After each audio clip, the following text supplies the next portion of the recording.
தாய்மாமன் தங்க மோதிரம் திட்டம், 1000 நடமாடும் முதியோர் சிகிச்சை மையங்கள், தடையில்லா மருந்து விநியோகத்தை உறுதி செய்த 100 கோடி ஒதுக்கீடு, மருத்துவ நல்வாழ்வுத்துறைக்கு 23,357 கோடி ஒதுக்கீடு குறைவற்ற செல்வமாக்க உறுதி செய்யப்பட்டுள்ளது.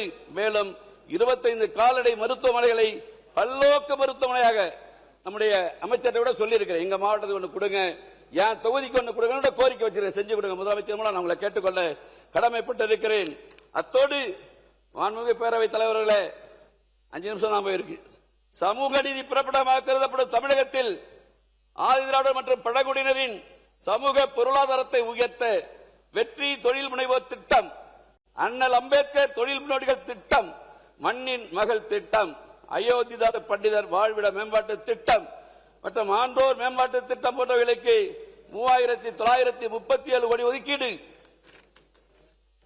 அனைத்து பெண்களுக்கும் திருமண நன்னாளில் 8 கிராம் தங்க நாணயம், ஒரு பட்டுப்புடவை. இந்த தமிழகத்தில் இருக்கிற பெண்களுக்கு ஒரு பட்டுப்புடவையும் 8 கிராம் தங்கம் வழங்குகிற உங்களது அற்புதமான திட்டம் பெண்களுக்கு வரப்பிரசாதம்.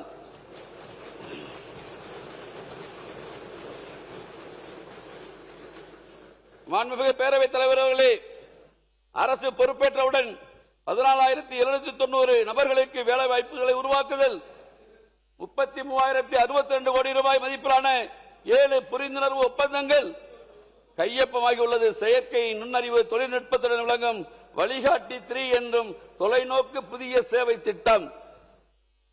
மாண்புமிகு பேரவைத் தலைவர்களே, பல்வேறு மாவட்டங்களை விண்வெளி தொழில் முதலீட்டு மண்டலமாக அறிவித்து இந்தியாவின் முதல் செயற்கை நுண்ணறிவு மற்றும் புத்தாக்க நகரமாக அறிவகம் என்ற நகரம் உருவாக்க இருப்பது.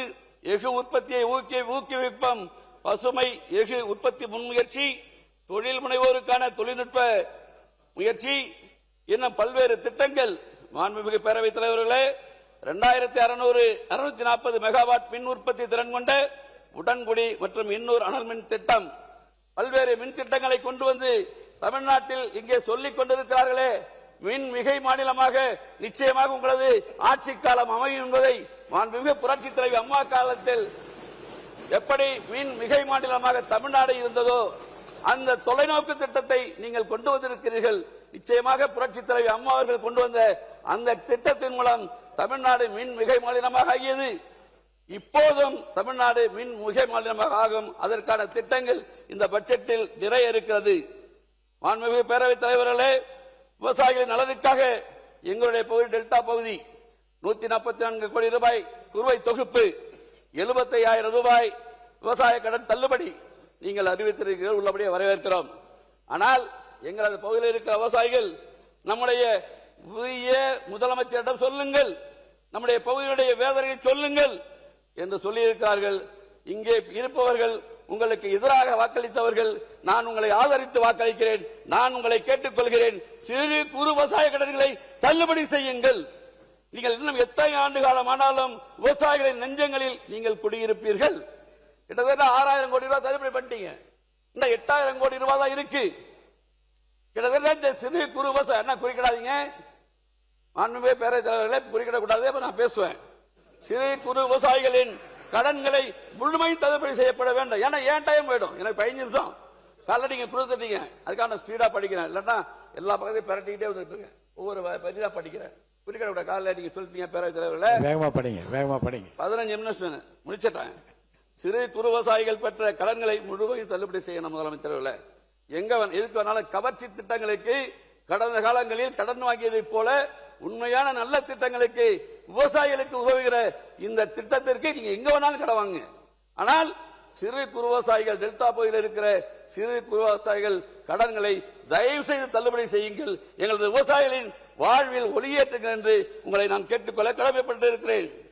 அத்தோடு எங்களுடைய நன்னிலம் சட்டமன்ற உறுப்பினர் குறிப்பிட்டதை போல டெல்டா மாவட்டங்களை வறட்சி பாதித்த மாவட்டங்களை அறிவியுங்கள். நிதி வரும்போது அவருக்கு உதவுங்கள். என்றைக்கு உபரிநிதி தமிழ்நாட்டிற்கு வருகிறதோ நல்ல திட்டம் மாண்டேக் சிங் அல்வாலியா, வரி வருவாயை பெருக்க வேண்டும், ஊழலை ஒழிக்க வேண்டும். உங்களது எண்ணம் நிறைவேறும். அந்த நேரங்களில் விவசாயிகளுக்கு உதவி செய்யுங்கள். எங்களது மாவட்டம் வறட்சி மாவட்டம். மாண்புமிகு புரட்சித் தலைவர் அம்மா அவர்கள் இருக்கும்போது வறட்சி மாவட்டமாக அறிவித்தார். வருவாங்க. அதே மாதிரி நாங்க உங்களை கையெடுத்து கும்பிடுறோம். ஒரு தடவை எங்களை பார்த்து இது அங்கேயே அறிவிச்சுவாங்க. நீங்க இருக்கிற வரைக்கும் நீங்க தான் முதலமைச்சர், யாராலையும் செய்ய முடியாது.